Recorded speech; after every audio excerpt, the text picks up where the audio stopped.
Educação à distância, mudando realidades.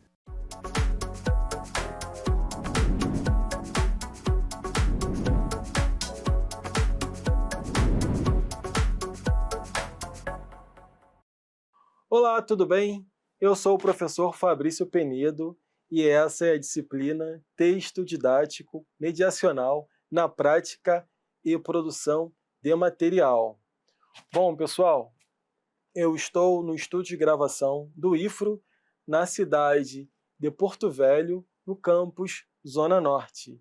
E logo atrás de onde eu estou, tem um painel branco com dizeres IAD mudando realidades. E à minha direita tem um painel branco com pontos interligados.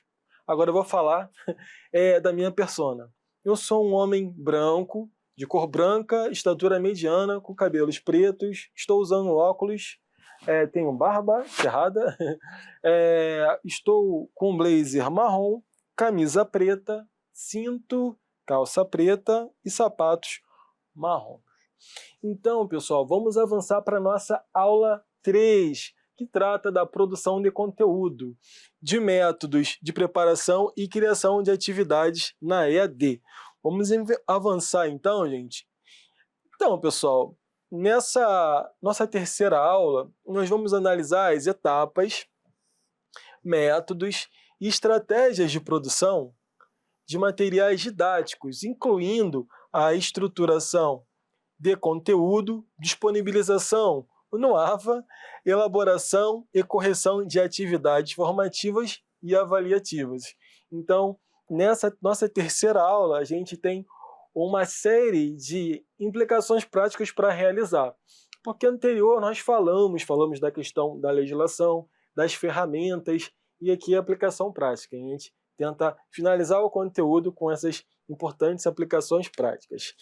Bom, e quais são os objetivos da nossa aula? Compreender o processo completo de produção do material didático, conhecer métodos de organização desses incríveis conteúdos, entender como estruturar materiais coesos, acessíveis e didáticos e aprender princípios de criação e correção de atividades. Então, esses são os objetivos propostos para a aula 3, para a nossa terceira e última aula dessa importante disciplina. Então, a importância do material didático na EAD. Gente, o material didático é o eixo estruturante da aprendizagem na modalidade da distância.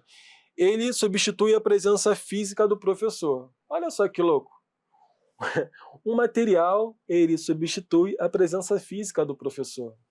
Como isso é possível? É difícil isso. Mas, enfim, é o ensino à distância. Como a gente pode fazer isso? Da melhor forma possível. O material tem que ter qualidade, tá bom?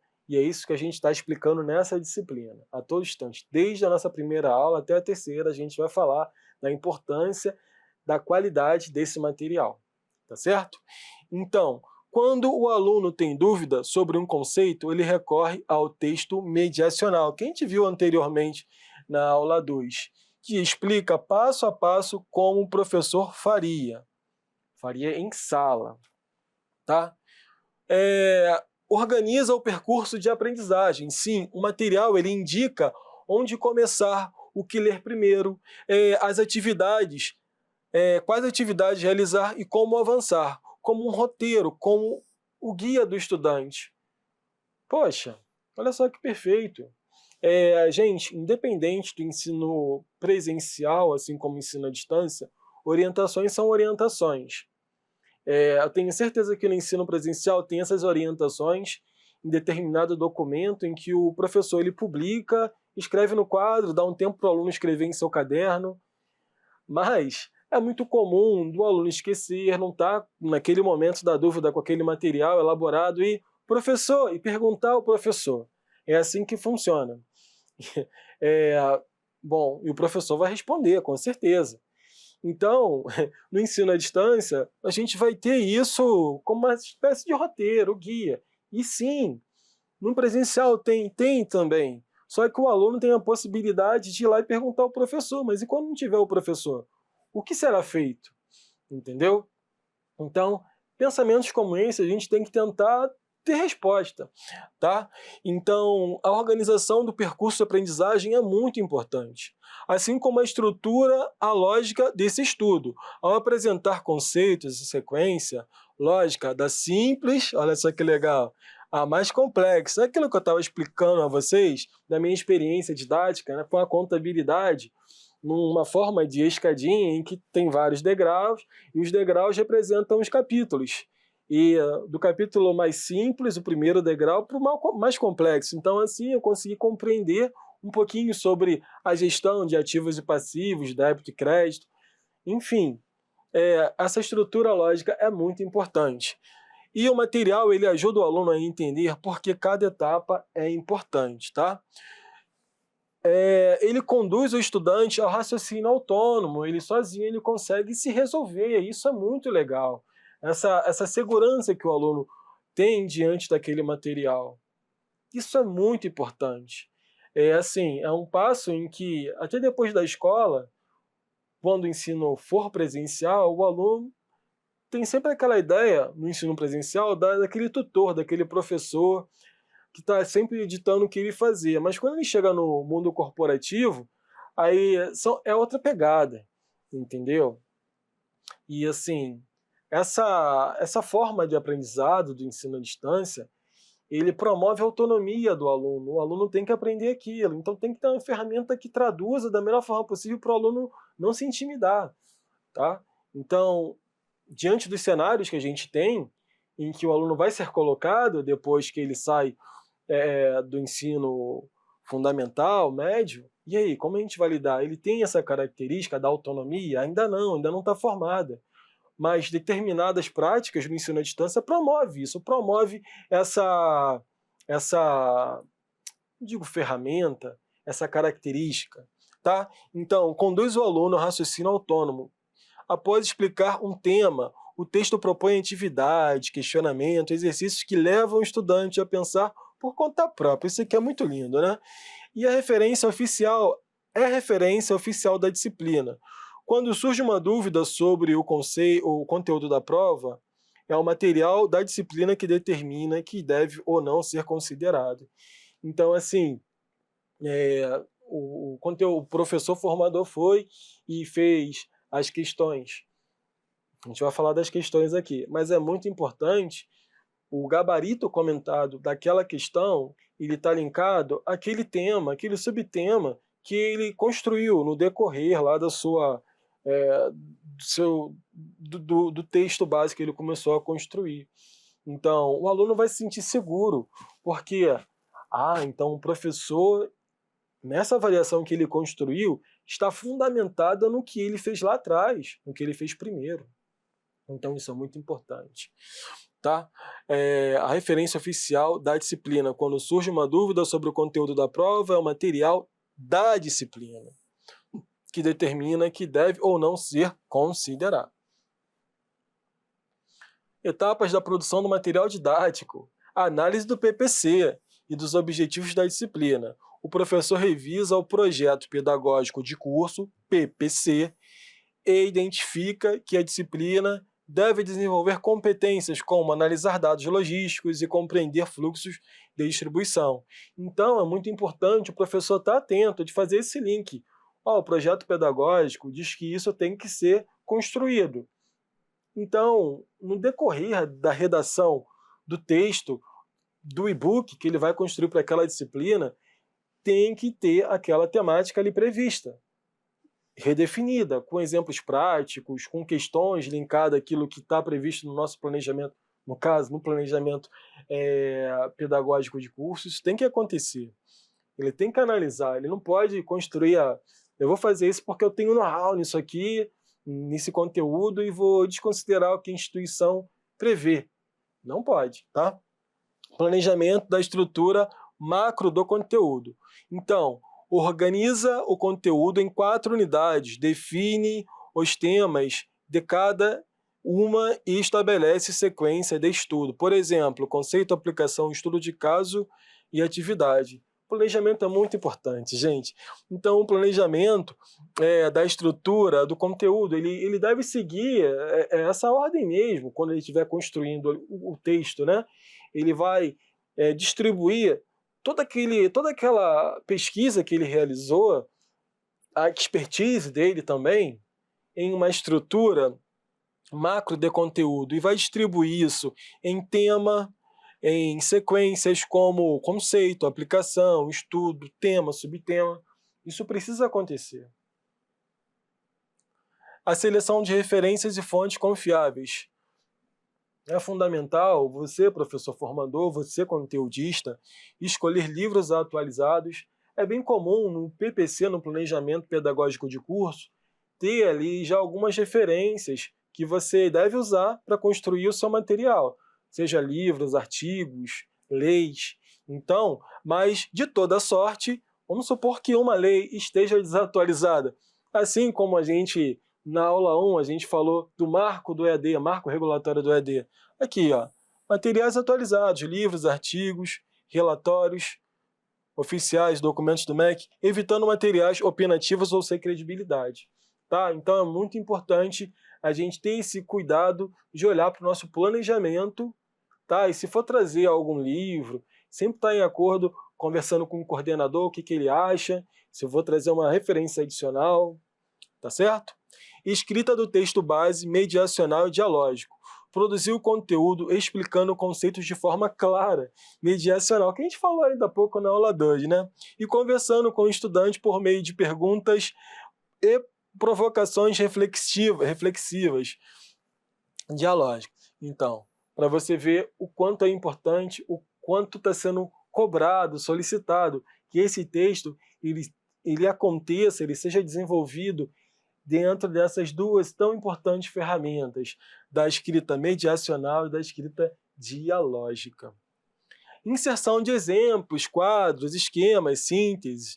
Então você pode sim e deve incluir diagramas que mostram o fluxo logístico, quando você estiver tratando de assuntos relacionados à gestão, à engenharia de produção, à logística, quadros de comparação entre conceitos, síntese, ao final de cada sessão para reforçar o aprendizado. Então, é bacana você trazer esse recurso. O aluno ele vai se sentir acolhido, ele, nossa, eu estudei tudo isso mesmo? Sim, está fresco ainda, eu estudei sim. Tá claro.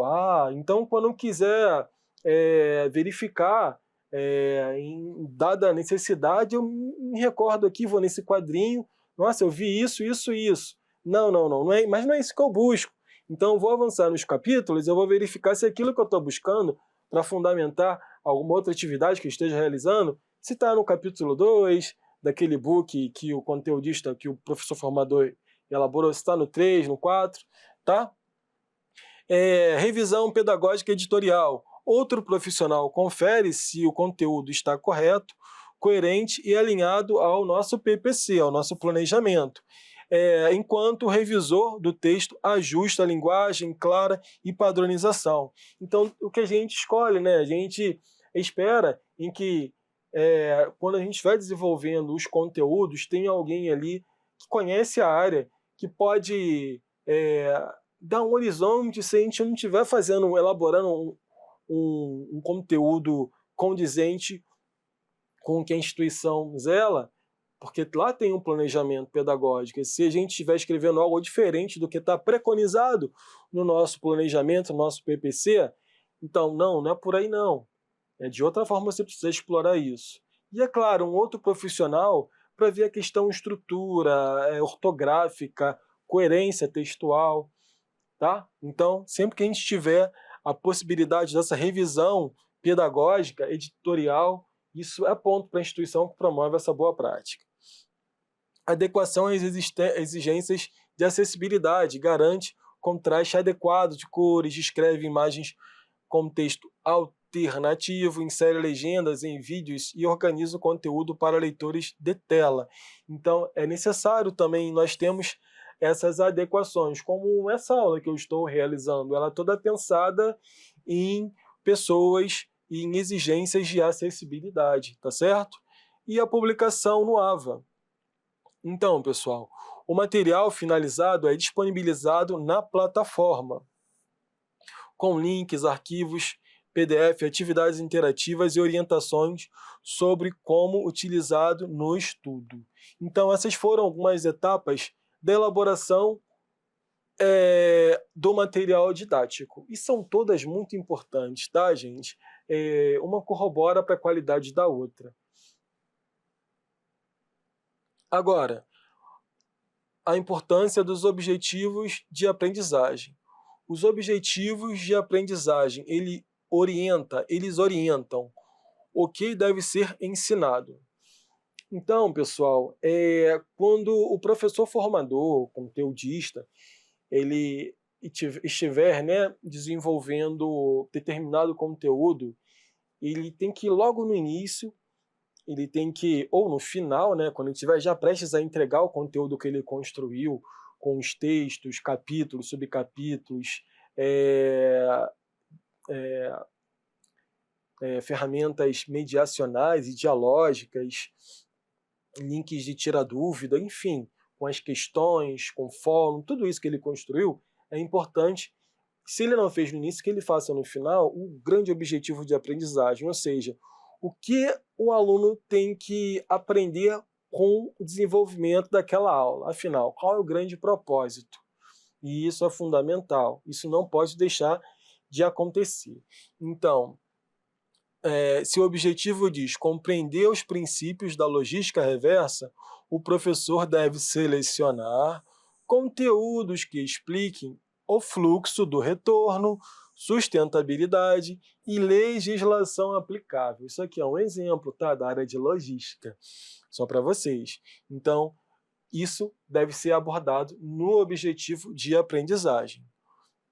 O que deve ser aprendido? Se o objetivo é resolver problemas envolvendo custos logísticos, o aluno deve sair da disciplina capaz de quê? Calcular, comparar e justificar decisões com base em custos logísticos.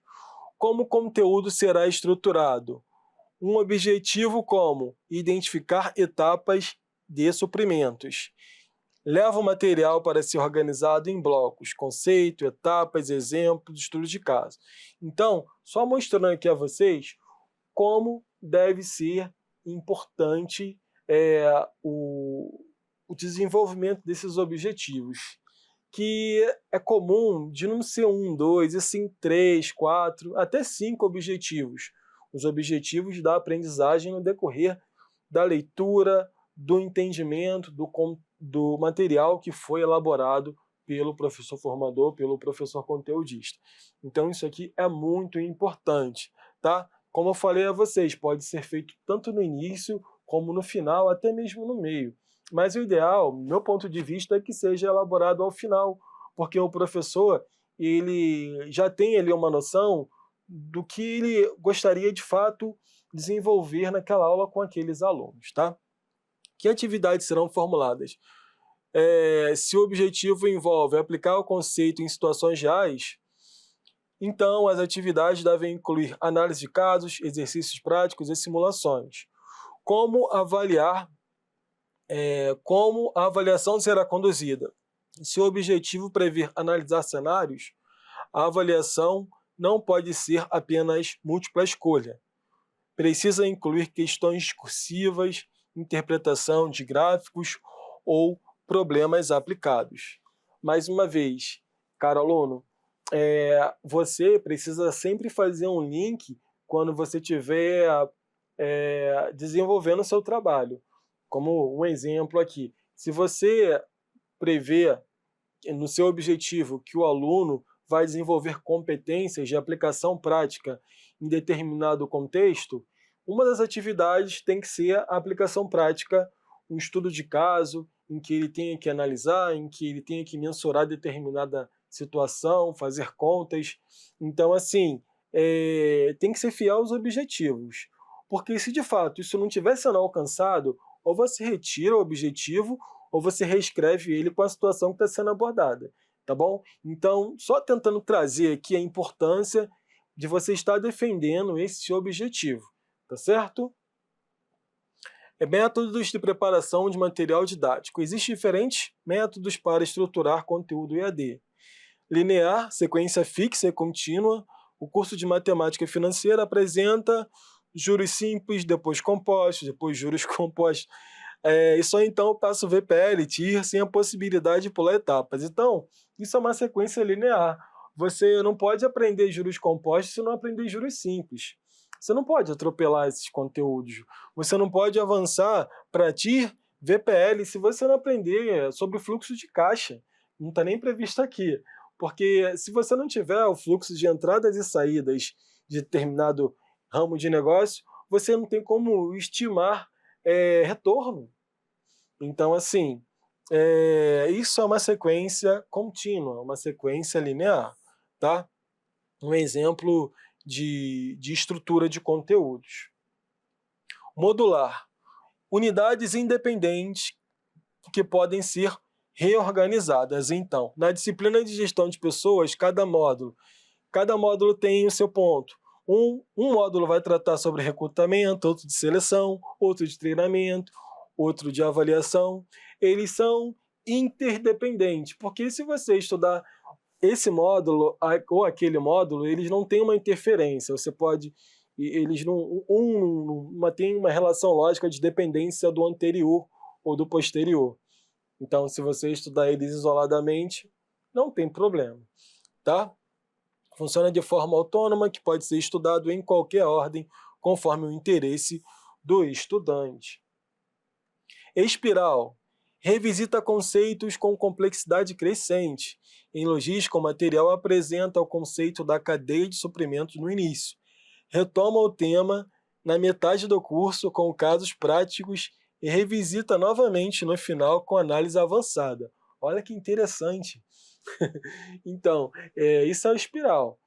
A gente começa ali conceituando, falando de situações simples, a gente sabe que existe. E no decorrer do aprendizado, vai engrossando, retoma ali a ideia de falar sobre esses conceitos e no final a gente consegue amarrar muito bem. A gente começou a trabalhar ali no início até o final. É muito comum essa sequência lógica na área cartesiana, assim como as ciências matemáticas, tá, gente? Narrativo. Utiliza casos, histórias e contextos para pensar. A unidade de ética empresarial abre com uma história real de dilema moral em uma empresa. E a partir dela, o conteúdo é desenvolvido, conectando teoria e situações concretas. É muito bacana isso. Quando a gente consegue fazer esse link, essa narração, e fazendo o link da teoria com situações concretas. E é muito bacana isso, o aprendizado. O aluno consegue ver a aplicação prática na vida dele, entende? Então, quanto mais links com o nosso cotidiano, ou coisas que nós estamos vivendo, seja pelas redes sociais, o que passa na televisão, ou a história de um amigo, faça, tá? Estudos de caso, artigos científicos que abordam isso de uma certa forma, livros, faça. Busque esses exemplos e implemente em seus materiais, professores formadores. Isso vai ser muito importante. E cada vez mais a gente precisa desse perfil de professor formador, que está linkado com a realidade. Existe grande demanda para grandes profissionais na área de professor formador, professor conteudista, que tenha essa habilidade, essa coragem de fazer conteúdos dessa forma, tá? Então, recursos estruturantes do conteúdo. Os recursos organizam e facilitam a compreensão. Títulos e subtítulos hierarquizados, a gente falou isso anteriormente, o quanto é importante, tá? Para a gente não deixar o conteúdo muito denso, capítulos muito grandes, a gente quebra isso em subcapítulos, é necessário fazer essa organização. Boxes explicativos, a gente tem atenção, resumo, exemplo, essas ferramentas são necessárias para que o aluno, em algum momento, ele consiga esclarecer outras dúvidas, porque não ficou claro aquele parágrafo, aquela página que trata daquele assunto. A gente tem exemplos, tira dúvidas, quadros comparativos, glossário explicando determinados termos, inclusive termos de outro idioma, tá? Listas conceituais, infográficos para amarrar ideias. Então a gente tem um infográfico amarrando a ideia central de determinado capítulo. Um título do infográfico, as temáticas, as palavras-chave que corroboram com o conteúdo explicado naquela unidade e breves conceitos. E, a partir dali, a equipe gráfica vai fazer um infográfico bacana, muito interessante, para que o aluno olhe, nossa, que legal, eu estudei isso. Tá? Então, é uma ferramenta fantástica. Esquemas, linha de tempo, infográfico. E as conexões, né? Esses recursos, as conexões entre a teoria e a prática formam recursos de grandiosidade, de ser muito interessante para o entendimento e para a compreensão do aluno. Acessibilidade na produção de materiais. Todo conteúdo deve atender às normas de acessibilidade digital. Então, é importante, pessoal, a gente estar atento para o texto alternativo para imagens, linguagem clara e objetiva, contraste adequado de cores, estrutura de títulos para leitores de tela, evitar textos em caixa alta, contínua e uso equilibrado de elementos gráficos. É uma preocupação para a gente conseguir desenvolver um conteúdo de qualidade, a gente estar atento a essas características da acessibilidade na produção de materiais. Tá? Disponibilização do conteúdo no AVA. Então, a disponibilização no ambiente de aprendizagem, no ambiente virtual de aprendizagem, lembrei! Então, a disponibilização, pessoal, do conteúdo no ambiente virtual de aprendizagem é fundamental, é importante, mas isso acontece depois desse conteúdo ele estar validado pela equipe da diagramação, o pessoal que vai fazer a validação do material, em que ele contém as atividades propostas e estudos de caso, a unidade 1, todas as unidades para aquela disciplina, enfim, as avaliações também, aí sim a gente vai vamos disponibilizar para que ela seja incluída no ambiente virtual de aprendizagem, tá? Então, a ordem lógica dos materiais. Os arquivos aparecem organizados assim. Um exemplo, aula 1, conceitos básicos. Na sequência, aula 2, aplicações práticas. E só então na aula 3, estudo de caso, evitando que o aluno se perca na sequência.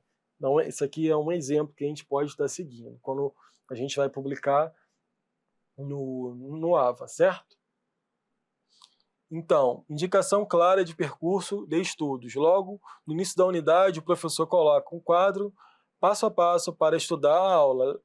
Número 1, leia o texto. 2, assista o vídeo. 3, resolva a atividade. 4, participe de fórum. Então, essa estrutura que a gente solicita, que o professor, depois dele ter acesso e poder começar a postar seus materiais, para que o aluno ele percorra essa trilha de aprendizagem para que ele não se perca, ao ponto em que ele foi lá, leu o texto, aí a partir da leitura do texto, ele pode assistir o vídeo. Então, se ele for assistir o vídeo e não ler o texto, corre o risco dele não entender o vídeo. Então, é importante que ele faça a leitura do e-book, um e-book muito bem redigido, com as ferramentas aqui abordadas. Na sequência, ele vai assistir o vídeo, vai conseguir fazer o link, isso é muito legal, muito bacana, e outras interações que tiver na sala de aula. Na sequência, ele pode sim, já leu o material, já assistiu o vídeo, ele pode resolver a atividade e, até paralelo a isso, ele pode também participar do fórum. A estrutura modular e navegável. Os conteúdos são divididos em módulos independentes dentro do AVA, com o módulo 1, Fundamentos, 2, técnicas, módulo 3, práticas, e o aluno pode navegar sem se perder. Ainda falando do AVA, a indicação de leituras obrigatórias e complementares. O professor marca claramente no AVA a leitura obrigatória, ou seja, o que o aluno ele precisa ler, o que o aluno deve acompanhar. Já no capítulo 2 do e-book, a leitura complementar.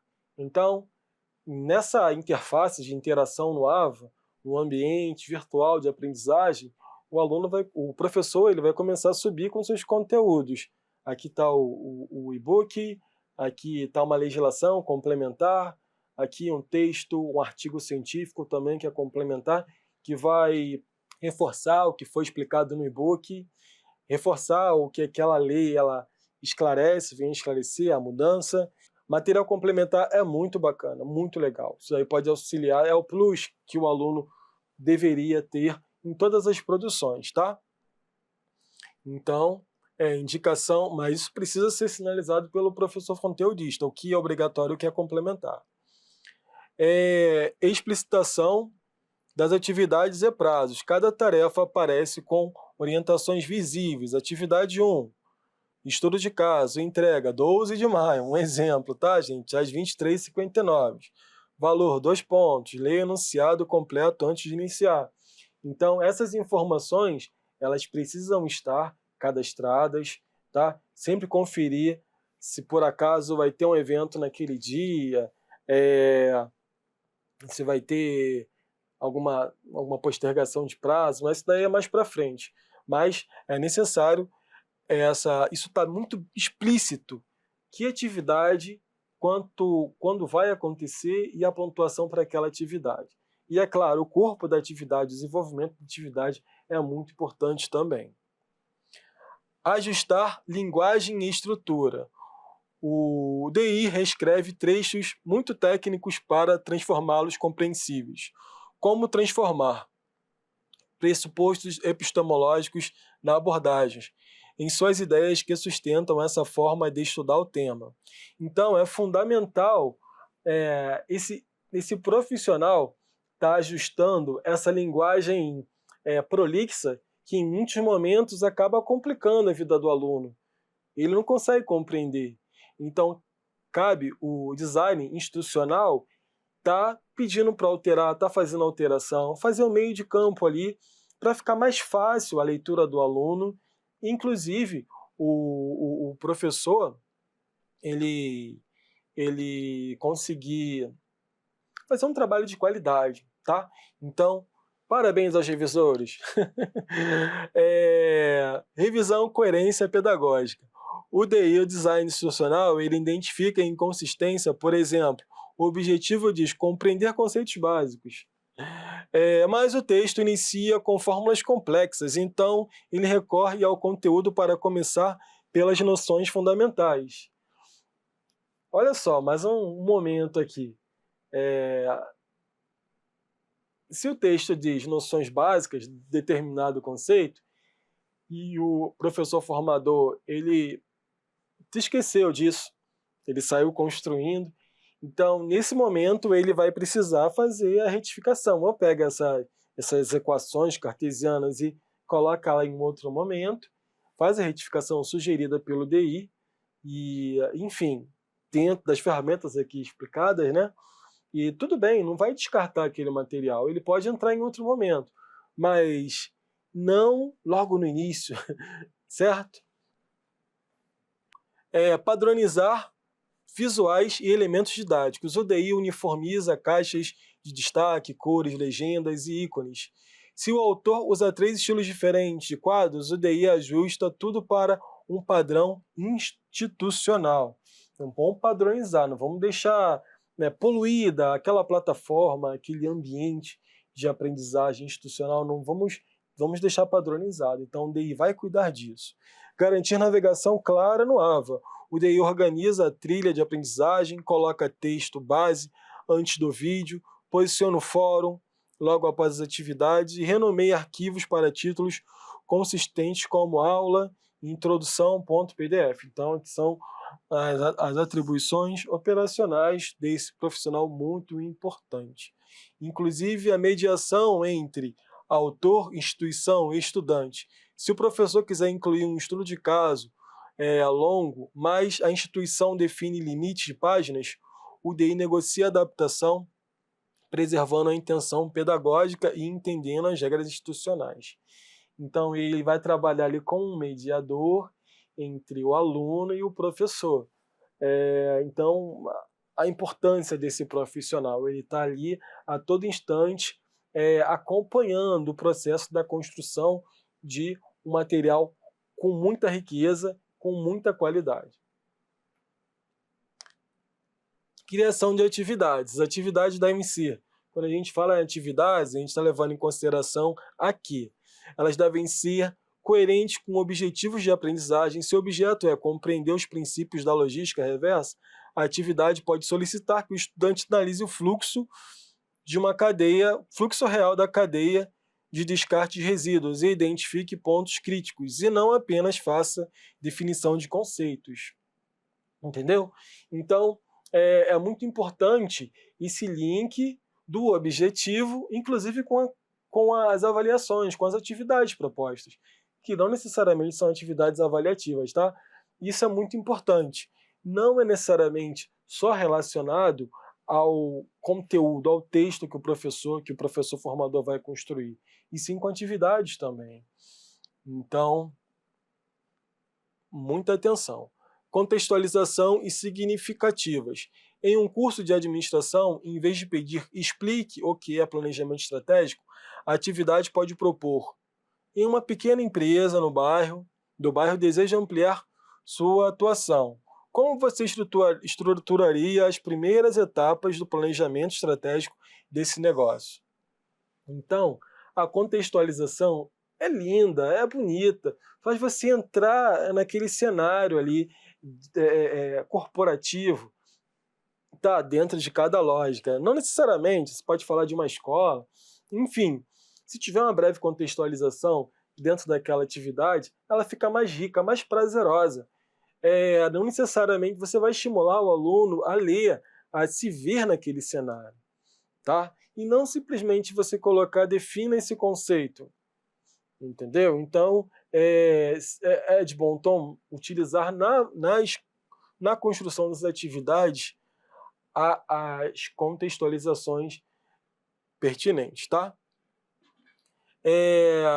Redigidas com clareza e intencionalidade. Então, as atividades com instruções específicas ajudam o aluno a saber exatamente o que fazer.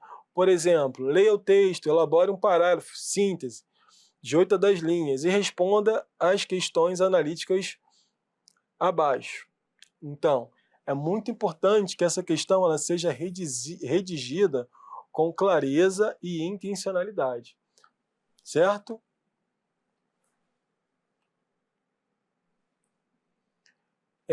Construídas para desenvolver competências, não decorar conteúdos.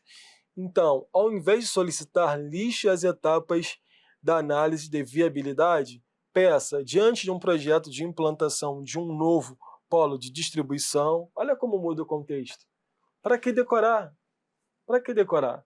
E ainda mais, pode acontecer nessa breve contextualização já conter elementos da resposta, tá? Basta quando você estiver construindo essa questão, você poder amarrar dessa forma que o aluno ele se agarre nela e dela traga inspiração, ao invés de decorar, porque daqui a pouco ele esquece.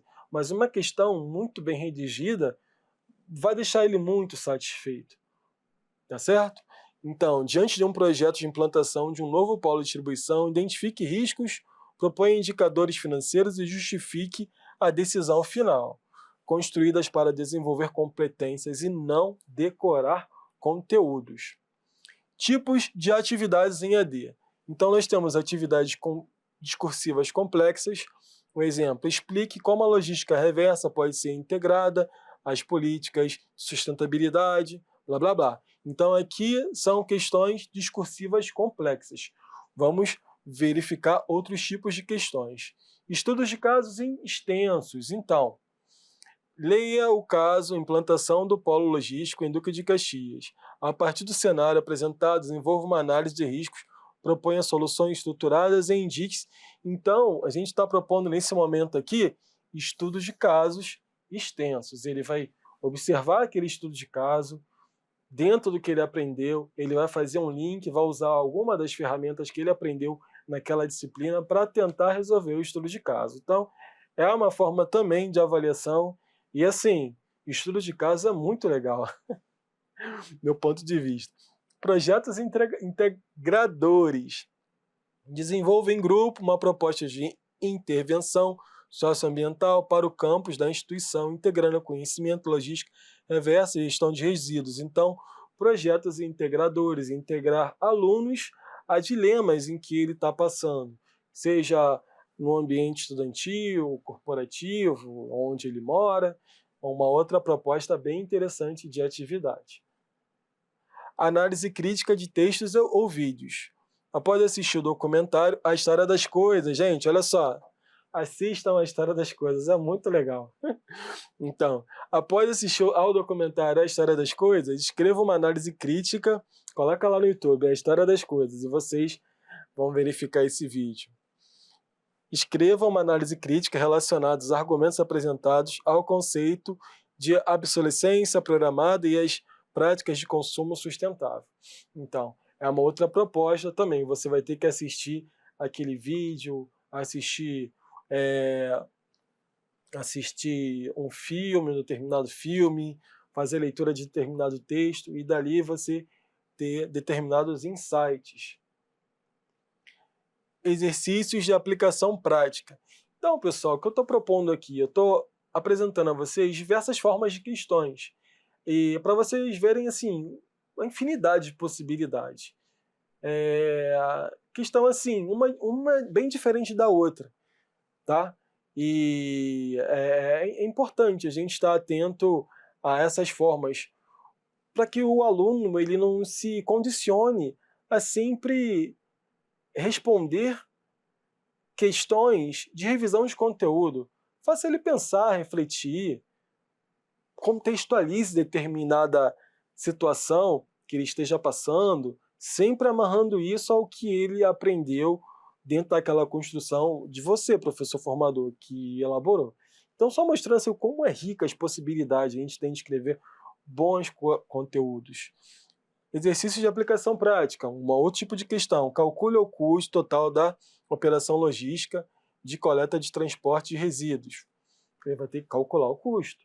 Ele certamente, aqui embaixo deve ter uma tabela em que ele vai observar ali as informações, e é o que ele faz no dia a dia. Se o trabalho dele é ser contador de custos, ele vai ter que calcular os custos de produto, do serviço, o custo da indústria, entendeu? Então, assim, são atividades práticas, não necessariamente tem que ser conceitual, é importante ter a prática também.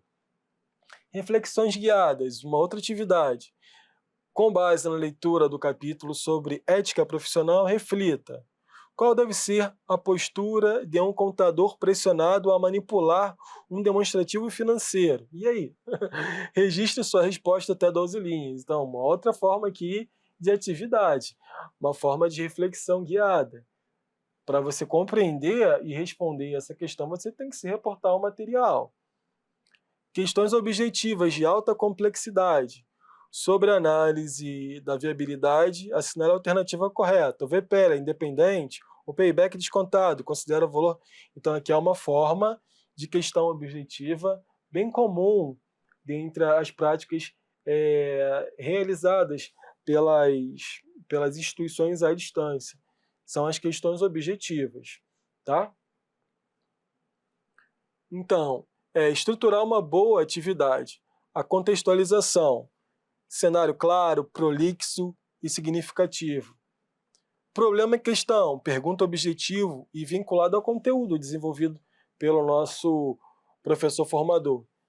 Critério implícito ou explícito, o que o estudante deve demonstrar. O que você tem que fazer? Você tem que fazer um cálculo, você tem que apresentar determinado conceito, você vai analisar e colocar a sua opinião em determinada situação. Coerência como conteúdo coerência com o conteúdo apresentado, alinhamento necessário. Mais uma vez, tem que ter um link entre o objetivo daquela aula e aquela questão que o aluno está desenvolvendo. Então, tem que haver uma coerência com o conteúdo apresentado. Possibilidade de avaliação justa, respostas verificáveis. Então, o aluno ele precisa ver a resposta.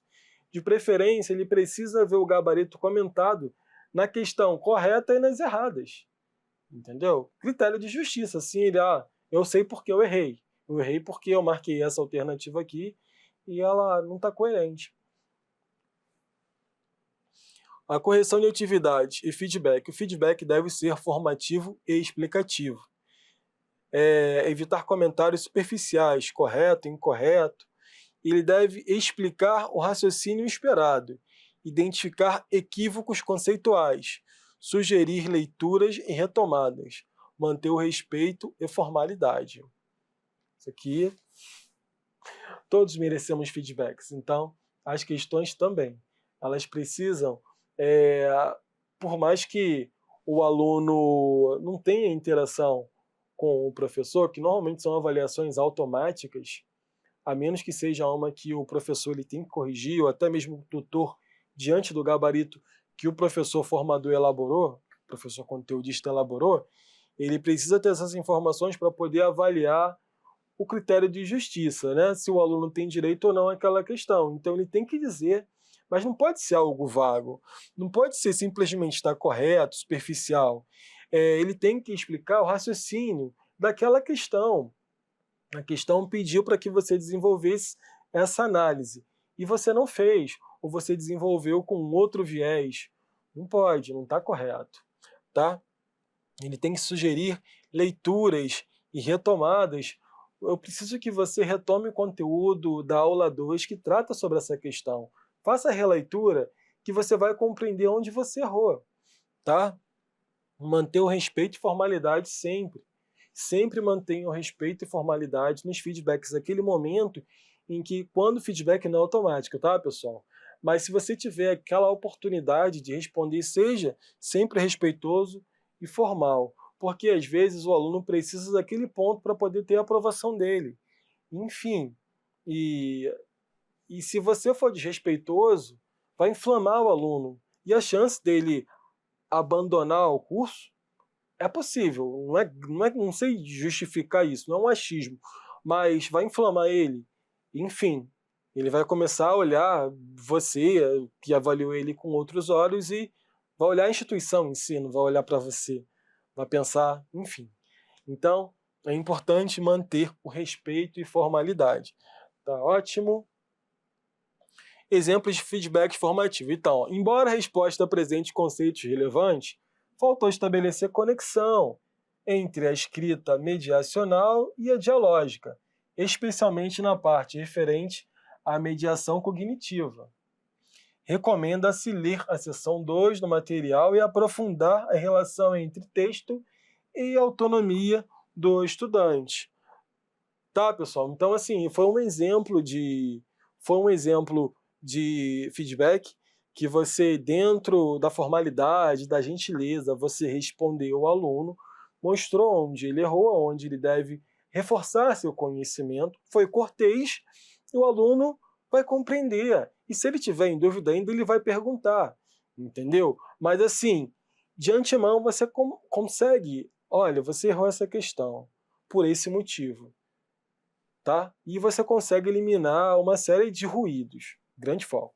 Bom, gente, nesta aula, fazendo uma síntese rápida, nós consolidamos o método de produção de conteúdos, tratamos também de estratégias de estruturação didática, falamos da disponibilização desses conteúdos no ambiente virtual de aprendizagem no AVA, falamos sobre a criação e correção de atividades, critérios de qualidade na EAD. Gente, a produção de materiais educativos é um ato de responsabilidade intelectual e pedagógica. O texto mediacional não apenas transmite conhecimento, mas constrói caminhos de aprendizagem e autonomia. Então, assim, é um trabalho muito bonito o que vocês, futuros formadores, futuros professores formadores e conteudistas, ou que já atuem com esse trabalho brilhante, encantador, realiza. É muito bonito. E que vocês continuem enriquecendo esses materiais, transformando vidas, sendo o protagonista na vida de um monte de alunos, os heróis. É muito bonito isso, e que vocês continuem dessa forma, se capacitando, porque isso aqui todo dia a gente aprende um pouquinho. Eu estou aprendendo, outros colegas estão aprendendo, eu também sou aluno, eu aprendo. Então, assim, não desistir de aprender e de passar adiante todas essas instruções tão importantes que a gente aprende no dia a dia. Bom, gente, mais uma vez, essas são as referências que a gente trabalhou, tá? Esses livros encantadores a gente usou nessa disciplina tão importante, legislações também. Eu agradeço, muito obrigado e espero que vocês tenham gostado. Tchau, tudo de bom!